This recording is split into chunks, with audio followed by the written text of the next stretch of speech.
Salut Eddie, comment ça va? À bientôt, Francis. Hey, ça va bien. On est rendu des naturels à se rencontrer assez souvent. Je suis bien C'est comme content un vieux de, couple. pareil. Je suis bien content de te parler aujourd'hui. Aujourd'hui, Eddie, on va tout de suite dans le vif du sujet. On va se parler de Zoho Creator. Oui, Puis, d'une étude de cas en particulier, qu'est-ce que Zoho Creator a pu faire pour une entreprise? exact. C'est une étude de cas là, qui nous a propulsés dans notre cas, sans faire de jeu de mots. Vous voyez bien l'écran ou Yes. c'est bon? Donc, c'est maintenant sur le site de Zoho. C'est une étude de cas c'est la première qu'on a faite officiellement sur Zoho Creator, puis maintenant elle est en Amérique du Nord au grand complet. On l'a présenté au Texas, donc très, très connu chez Zoho, puis on va avoir des belles surprises aussi suite à ça, parce que Zoho a vu le potentiel dans ce domaine-là. Donc, c'est ça Wow. qu'on va regarder aujourd'hui. Et vous êtes devenu une référence pour Zoho. Oui, parce que Même. même à la présentation, ils ont dit ah ouais, on peut faire ça avec nos outils. Donc, des fois, quand c'est vu de l'extérieur, ça amène des nouvelles perspectives. C'est clair. C'est clair. Bon, écoute, super. Ben, est-ce que tu peux me parler, premièrement, votre première rencontre avec AD+, l'entreprise AD+, sur laquelle on se parle aujourd'hui. Oui. Comment ça s'est fait? Puis comment est-ce que vous avez identifié les défis de l'entreprise en termes de gestion de processus? C'était quoi votre procédé? Qu'est-ce que vous avez identifié là, en gros? Pas de problème. En gros, ils nous ont appelés. On faisait du cold call dans le temps. On n'en fait plus vraiment. Et quand ils ont vu bureau sans papier, on trouvait ça intéressant. Et que là, j'arrive là-bas, je ne les connaissais pas. Il me présente un peu là, l'ébénisterie. Il m'explique un peu là, qu'il voulait centraliser l'information. Mais premièrement, il m'explique un peu ce qu'ils font. Ils fournissent en matière première. Il y a des équipes qui gèrent tout l'ensemble des processus de la conception à travers un logiciel de design. Parce que dans ce domaine-là, là, pour faire des cuisines, etc., c'était très important. C'est envoyé aux équipes de construction dans l'usine, puis après l'équipe commerciale, puis les installateurs s'occupent de la relation client, tout le processus un peu là, des bénisteries AD+. Et là, on se rend compte là, assez rapidement que les fichiers, là, c'est pas centralisé. Ils utilisent beaucoup d'Excel, ils ont Outlook, les commandes et les rendez-vous clients, là, c'est tout là-dedans. Ils ont pas, il n'y a pas de communication entre les modules. Puis, il n'y a pas d'interconnexion aussi avec les logiciels. Là. Les ERP qu'il y avait, il n'est pas connecté au logiciel de design. Donc, OK. grosso modo, Genre de problème standard d'entreprise. On a plusieurs systèmes, il n'y a rien qui se parle, l'information est perdue, il y a des doublons, il y a des erreurs. Vous avez été capable d'identifier ça assez rapidement. Ben, tu sais, c'est pas, effectivement, là, puis tu sais, c'était pas dans le fond, c'est très, comme tu dis, là, c'est assez commun. Tu sais, les installateurs qui arrivent, puis les techniciens n'ont pas eu l'information, c'est que là, ils sont sur le terrain, il faut envoyer un email manuellement. La comptabilité qui ne voit pas le nombre de prospects, tu sais, des comptes qui s'en viennent, qui ne sont pas capables de prévoir. Tu sais, c'est des classiques. Là. Beaucoup de tâches manuelles, rien d'automatisé. Puis, exact. OK. Puis, dans ce processus-là, je sais que chez BSP, vous travaillez avec beaucoup d'outils. Qu'est-ce qui vous a convaincu que Zoho CRM puis Zoho Creator en particulier, c'était le bon axe pour AD+? Le low-code, là, moi, on a vu des soumissions là, de ce qu'il y avait eu ailleurs. Là, puis on était, je vais le dire très modestement, mais on était 3-4 fois moins cher. Puis là, les gens, des fois, ils pensent qu'exemple, les gros logiciels comme SAP, que tout est déjà fait. Puis, moi, on a des gens qui ont travaillé chez SAP dans l'équipe, là, puis c'est 55% de programmation. Les gens pensent que ça arrive, puis tout est prêt. Là. C'est que c'était vraiment au départ les coûts. Mais même là, c'est pas juste une question de coût, c'est une question aussi, ça va tout faire ce que je veux. Là. Puis, tu sais, Zoho, c'est pas mon entreprise. Hein, j'ai pas la popularité de Zoho, c'est les 54 applications. Là. Tout le monde aime le fait que je peux rajouter de la comptabilité ou de la gestion de projet ou un CRM, puis tout se parle nativement. Là. Parce qu'on se souvient que les deux plus grands problèmes en informatique, la gestion du changement, ça, l'être humain. Absolument.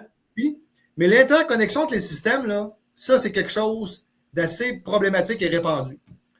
Donc, Zoho, avec ses 54 applications, et c'est sûr que je voudrais rajouter un chat sur mon site. Je voudrais avoir des envois de masse. J'aimerais ça envoyer des sondages. Tu as juste à aller chercher les applications qui sont déjà fournies. Tu vas chercher les bons. Oui, c'est ça. C'est vraiment génial. C'est populaire dans beaucoup d'entreprises parce que beaucoup d'entreprises sont mal. On est allé chercher des meilleurs logiciels dans chacun, mais ils sont pas capables de centraliser ou de dire, tu sais, j'ai MailChimp, j'ai SurveyMonkey, j'ai tel CRM, j'ai Asana, gestion de projet, j'ai Acomba. Puis là, qu'est-ce qu'on fait? Il n'y a rien qui se parle. Tu sais, ça, c'est un classique. Là. C'est que Zoho, pour répondre à la question, c'est là qu'on a su que Zoho était le meilleur encore pour ça. Parce que le low-code, le prix, le fait que tout se parle, puis on est capable de tout centraliser, mais c'est l'atout principal de Zoho, là, selon moi aussi. Là. Absolument. Ouais. Tu sais, la beauté aussi, c'est qu'ils ont créé chez AD+, des utilisateurs à l'interne. Ils maîtrisent maintenant leurs affaires. Ils n'ont pas besoin de nous appeler pour tout. Là. Ils commencent à modifier. La beauté aussi de ça, parce qu'il y a des entreprises, des fois, qui achètent des systèmes, puis que je veux un tel module, 50 000, tu n'as pas le choix. Tu n'es même pas capable de le faire par toi-même. Là, tu leur donnes un minimum d'autonomie. Ce qui m'amène à ma prochaine question. Mais comment est-ce que ça a fonctionné au niveau de la formation? Dans le fond, chez BSP, vous avez fait l'implantation, mais vous accompagnez aussi vos clients pour qu'ils deviennent un minimum ou au maximum autonomes avec leur solution. Fait, comment est-ce que ça se passe au niveau de la formation? Est-ce que vous avez un plan prédéterminé d'avance ou vous alliez vraiment selon les besoins du client? Comment est-ce que vous fonctionnez? Moi, j'ai toujours pensé que l'idéal là-dedans, c'était... Nous, là, ce qui est le fun chez BSP, un sous-traitant, là, la beauté, c'est qu'on en voit plusieurs. C'est que je me souviendrai toujours la phrase quand je suis allé chez Frima. Je dis, pourquoi vous nous engagez? Vous avez des légendes de programmation ici. Il dit, je suis plus payant quand je fais du jeu vidéo. Je n'ai pas le goût de prendre 10 heures quand toi, ça t'en prend une. Tu vas me dire quoi faire, comme ailleurs, ils font quoi, pourquoi. Très logique. Ouais, il y a ce parti-là. Mais il y a aussi l'autre partie que je pense qu'à l'intérieur de l'entreprise, il faut un super utilisateur. Il faut quelqu'un, tu sais, il n'y aura jamais mieux placé que l'entreprise pour savoir ce qu'ils veulent. Là. Je dis quand même que tu prendrais juste quelqu'un de l'extérieur comme moi, puis tu commences tout à expliquer le processus. C'est qu'il faut quelqu'un à l'interne qui comprend ce qui se fait, puis qui commence à être capable de modifier des choses sans toujours nous appeler. J'ai toujours pensé que l'idéal, c'est la combinaison des deux. C'est comme ça qu'on a fait. On a commencé à... Dani, la propriétaire, qui nous a expliqué tous les processus, qu'est-ce qu'elle voulait. Nous, on a commencé on va adapter tel module avec telle chose, parce que les modules existaient déjà, mais il fallait les... T'sais, plus tu fais ça, là, plus tu connais un domaine, plus tu te rends compte que personne ne travaille pareil. Là. Il n'y a pas une ébénisterie qui fonctionne pareil, même si c'est des ébénisteries. Donc, il faut quand même ce bout-là. C'est qu'on a adapté les formations par la suite, mais c'était de pouvoir avoir des modèles, leur présenter, les adapter selon ce qu'ils voulaient, puis après former la gang, puis créer des super utilisateurs. C'est pas mal plus facile aussi de former les gens puis de les faire adopter le nouvel outil si ça correspond vraiment à leurs besoins, puis ça fait ce qu'eux ont besoin que ça fasse. Oui, puis les gens comprennent mieux aussi. Quand ça, après, ils disent pourquoi ça prend du temps? Puis là, quand ils le font eux-mêmes, là, ils comprennent. Parce qu'ils disent OK, c'est ça! Ah ouais, puis là, c'est que c'est. Des fois, l'informatique, hein, quand tu ne comprends pas, tu dis oui, pourquoi ils ont pris 2 heures ou 3 heures à faire ça? Puis c'est quand tu le fais que tu le comprends. Clairement. Puis, serais-tu capable de me donner des exemples concrets des améliorations que ça a apporté à AD+, le fait de l'utiliser le CRM puis Zoho Creator dans les gestion de processus de production puis la vente?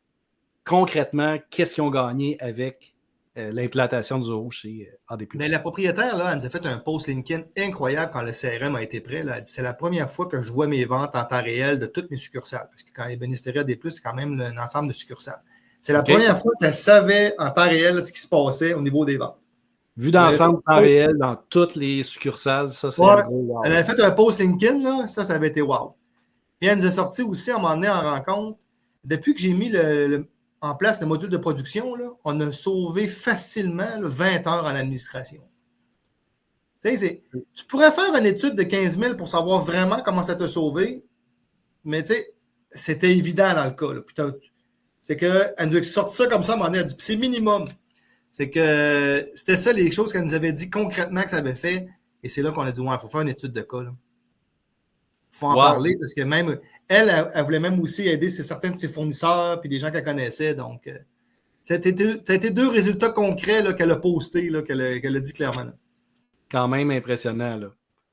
Puis, ça a l'air banal dit comme ça, là, mais c'est énorme là, en entreprise, juste avoir ça. C'est pas juste une question de salaire, c'est une question de pandémie. Tu sais, quand t'as pas personne, là, c'est le fun, le 20 heures. Là. Oui, écoute, c'est une ressource qui peut être utilisée pour faire autre chose, de plus rentable. Parce que la plupart du temps, c'était des tâches très cléricales, j'imagine, puis c'était des choses qui n'ont pas vraiment de valeur ajoutée. Là. Non, c'est ça. Tu n'es pas en train de parler à un client, là. Tu croises la donnée, tu transfères ça dans l'autre, il n'y a rien de le fun là-dedans. Là. Non, en plus, c'est extrêmement plate à faire, oui. Quand tu es dans le jus, tu fais des erreurs parce que tu es pressé. Tellement. Fait que ça, c'est magique pour ça. Puis, ben, écoute, par la bande, je pense que je réponds à ma dernière... à ma prochaine question. Là, comment est-ce que ça a contribué à faire croître l'entreprise puis l'amélioration entre les équipes? Je pense que... Elle nous a dit que ça avait, grâce à nous, ça avait permis de passer à travers la pandémie beaucoup plus facilement sans engager. Là, puis, elle nous a dit beaucoup d'autres commentaires là, que je ne veux pas tout, je veux pas mal la citer, là, mais oui. Ça a été... pendant la période de la pandémie, là, ça a été tout un plus. C'est ce qui a fait la différence, puis probablement ce qui a fait peut-être pas la survie de l'entreprise, là, mais... Non, c'est ça. Les gens s'en rendent compte. Tu sais, à un moment donné, là, t'es mieux d'automatiser puis que l'entreprise grandisse que de toujours ajouter des gens. Là. De toute façon, tu vas ajouter des gens par la force des choses. Là, je veux dire, parce que l'entreprise grandit de toute façon. Mais pour la profitabilité, il faut que tu automatises. Ah, tellement. Tellement. Puis, rapidement, est-ce que tu vois... après l'implantation de tout ça, est-ce que tu vois que AD+ a encore des défis pour lesquels Gestion BSP pourrait continuer à l'accompagner? Ça serait quoi, par exemple, on parle d'AD+, mais pour n'importe quelle entreprise, une fois qu'on a implanté ça, est-ce qu'il y a un next step avec les outils? C'est ça que je découvre avec le temps. Tu sais, les gens me demandent souvent, je vois-tu être capable de faire un bout avec ça? Puis ce qui est drôle, c'est que c'est eux qui nous rappellent un an ou deux après, disent, hey, je veux faire ça, je veux faire ça. Ou je suis rendu dans tel pays, ou j'ai grandi, j'ai acheté une affaire. C'est que, tu sais, en entreprise, on s'est rendu compte que, tu sais, ça arrête jamais, là. Puis les projets, l'entrepreneur, c'est-à-dire, par définition, ça a toujours des projets. Puis c'est que on est en train de faire des nouveaux modules. Puis là, il y a des équipes, il y a des entreprises qui veulent. C'est que, tu sais, AD+, a fait comme tous les autres. Il y avait d'autres demandes, d'autres affaires qu'ils voulaient ajouter.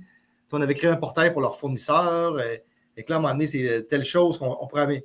C'est que, tu sais, ça n'arrête pas parce qu'il y a toujours des nouveaux projets, puis là, ça nécessite des nouvelles affaires.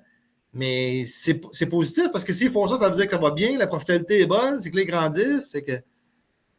C'est toute une femme d'affaires en passant, là. Mme Gilbert, là. Elle est impressionnante là, dans la vision qu'elle a. Puis, en tout cas, quand on y parle, c'est toujours très enrichissant. On apprend nous aussi. Clairement. Juste pour conclure là-dessus, je pense qu'un des avantages de Zoho, une fois que tu as implanté le système, s'il y a un nouveau projet qui arrive, on n'a pas besoin de tout mettre à terre et de recommencer à zéro. Là. C'est vraiment une continuité. Moi, c'est ce que je découvre aussi à force d'utiliser Zoho, c'est que c'est vraiment magique. Là. On peut incorporer des choses. On dirait que tout a été pensé à l'avance pour que ça fonctionne dans le futur. Mais nous, ce qu'on avait hâte, là, la période qu'on a eu la plus difficile, c'est de créer d'adapter des systèmes. Maintenant, ce qui est fun, c'est qu'exemple, on vend un module à des prix vraiment intéressants. On met, mettons, 30-40 heures d'accompagnement. Puis là, mais ce qui est le fun, c'est qu'à force d'en avoir fait, lui, telle entreprise fonctionne comme ça, que c'est BOM, c'est Bill of Materials. C'est que là, on est rendu avec plein de modules qui est existant, là, qui fonctionnent chez des clients, puis qu'on a juste à greffer et adapter. Mais tu sais, au départ, on ne les avait pas, ça. Et que, on a souffert un peu à certains moments, mais là, on est rendu dans une période où on est à maturité, puis qu'on n'a plus à faire nos preuves. Ces systèmes-là fonctionnent déjà dans des entreprises. C'est que ça, c'est génial. On est dans une belle passe.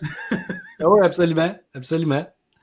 Écoute, Eddie, merci d'avoir partagé ça. C'est super enrichissant. Puis ça montre concrètement c'est quoi les possibilités de cette bébête-là qui est Zoho Creator, qui semble très abstraite pour le commun des mortels comme moi, mais là, on a vraiment quelque chose de concret avec l'étude de cas qu'on va mettre, en fait, le lien directement là, dans la... Oui, c'est directement sur le lien de Zoho, ouais. sur le site de Zoho, c'est qu'on pourrait le mettre en lien dans la fiche chez les gens qui veulent aller lire.